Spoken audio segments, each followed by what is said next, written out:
Yo, Caps, I have a personal question first. I don't know. You know, I had every single G2 player at least twice, even your father twice really? up here. Yeah. And for the entire last year, I tried to get you. Do you just hate me that I run you down in solo queue like twice, or what happens? I mean, usually Romain is actually the one who like agrees to things. Wait, can you guys hear me? Because I can't hear myself. You want to hear yourself louder? No. It's just it makes sure I can hear you. Yeah. Okay, but yeah, usually I don't really have much say in it. I guess. So you're saying Romain is at fault? Putting a Romain here. About today's game, man. You gotta be happy, right? Skewmont and Laubroff, finally they really popped off, right? Jungle support is often really important in new teams. How do you feel about today's game? Yeah, I mean, I'm very impressed, right? Yeah. Obviously, like I think both Skewmont and Laubroff just taking over the map. I think it was a very good start, and I think it's also important that we managed to close it out cleanly. You know, I think we've had some games before where we got quite far ahead, but we managed to drop the ball a bit.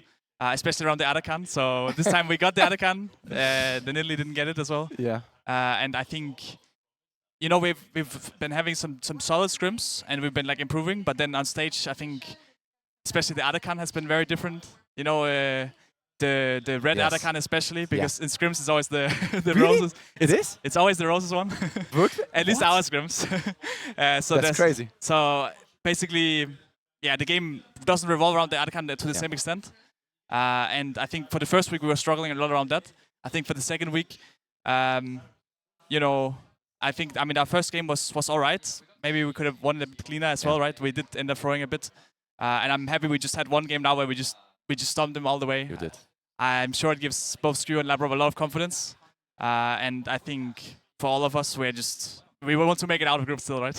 It's always crazy for me with G2. Last year, I don't know if you remember, but in summer playoffs you were 0-2 down against BDS. But in my head, it was like, G2 will still come back, right? They will still come back. And now, it's kind of good if it, you know, if you guys are actually challenged. It's always like, you know, G2 needs an opponent so you guys can practice. Do you feel this, this prophecy has become true? You have more enemies in the regions now who are actually good opposition? I mean, it's hard to say. I definitely think we've been, like, we've not had very good games. Like, we've definitely been struggling a bit. And I think a lot of it for us is, like, a bit of meta. Like the Adakan especially, right, but also draft. I think we are having a hard time figuring out exactly what we want to pick. It feels like we don't have, like usually we have a very good grasp on the meta. Yeah. But I think especially with the season just starting, we are not always the fastest team at figuring everything out. I think it was the same thing. We were struggling a bit in summer, early weeks. We were like not sure what we want to pick, how we want to play around our champs. And I think we're slowly getting a bit more confident, but we're definitely still lagging like the great understanding of the overall meta and what we want to do in the games. And I think once we figure that out, then we can see if all the other teams are contesting us or if we are still at a high level, right? But definitely right now we are kind of getting bullied a bit. Bullied? Wow, you harsh words. I'm curious as well because we were talking about champions. And in Korea, you know, Corki is 1-12. I believe you and Chovy, you are the only good Corkis I've seen recently. Are you better than Chovy? Well, that's, I guess we will see at the First end. The first end, yeah, there we go.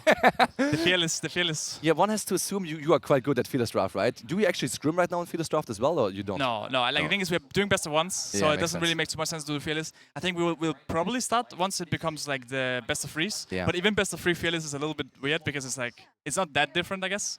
I think, of course, once it becomes best of five, it's a very different game. Yeah. I could imagine. I still haven't completely done Fearless. Like we haven't tried in practice. I haven't like thought about it like an insane amount because we are still in the best of one stage. But it's definitely gonna be fun and it's gonna be quite the headache to try and like figure out like what champions are strong and like what the champions being played last game, like what that means for the next one. But it's all like a challenge we'll hopefully take on if we make it out, right? I mean, for sure in playoffs first. And you know, you have so many challenges and you've overcame them basically all, right? You've now become the face of the region, kinda. I mean, I was watching the trailer you recorded, right, with where you were playing Lord of the Rings characters and stuff. And you have slowly become not only, you know, the face of Europe as a player, but also like kinda on social media, you know, like the final boss of Europe. Do you feel like this adds pressure to your gameplay? Do you feel like you can, you know, like relieve the pressure of your rookies? Yeah, I mean, I think it definitely adds like a bit of pressure, right? But not only to me, but also I think all of G2. Safe. And I think for me, I definitely like the pressure. I think the more pressure there is, the better. Like my favorite moment is always like the big stages with a lot of people cheering. Yeah. And everything being on the line, right? Like when you know really like if we lose here, the season is over, everything is done. I I think for Skrew and Labrov joining the team, it's obviously a lot of pressure, and whatever we can to relieve some of that pressure, I think we will try to do. And I definitely think having a performance like they had today is a game changer, right? So also, if you guys out there, like, just please be nice to them, because I definitely believe in them. I think they. Dude, the entire chat is just spamming you 2 hard hearts the entire time you've been sitting here, man. Like, thank you so much. It's been like, I don't know. It's kind of cute. You're such a happy person, man, all the time. Like, you never appear to be sad. You have like moments in your career where you feel like you're really contagious with your mood. You can, like, influence your teammates to also be confident, happy. I mean, it's definitely something we talk about a lot about as a team, right? Like, emotions can be very contagious, and I think it's also why, of course, I get sad as well, especially when we lose and when things are really bad, right? And I think that, like, when we lose yesterday, it's something we were also mentioning. It's important that we don't get sad about that, right? We need to refresh, keep a happy mood, keep thinking, keep fury crafting, because at the end of the day, it's very early in the year. Yeah. Our year is not decided yet, right? It's gonna be decided long time from now. We just have to keep grinding until we can get there. Red Caps, can you give me like your prediction for the next game? I don't want to keep you much longer. Do you think Jacob is going to take it, or Who is playing next? It's Jacob Heretics, I believe. Jacob Heretics. I Oh, yeah, mean, it looks like Heretics, yeah. I think I mean, I can probably predict your opinion, but yeah, go ahead. Yeah, I mean, I think Jacob will win it. I mean, they beat us, so of course I will give them some respect there, and I think they're definitely a lot stronger than last year. Yes. So I think they'll win, but again, it is best of ones. Anything can happen.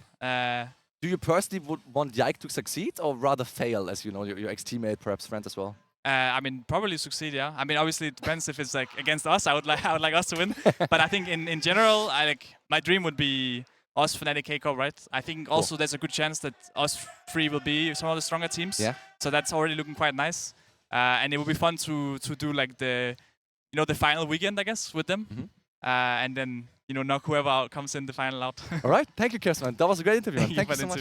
Thank you, man. And thank you, everyone. Tja, das war doch toll. Caps aber so energetisch as fuck. Der Typ ist geil. Thank you, man. Thank you. Der Typ ist wirklich einfach der europäische Goat. Und ja, endlich haben wir ihn interviewt.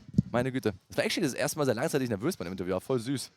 Aber weil er ist halt so outspoken, ich werde jetzt auch nicht viel länger da arbeiten, weil wir gleich auch wieder das nächste Game haben, right? Und ja, süßer kleiner Frechdachs.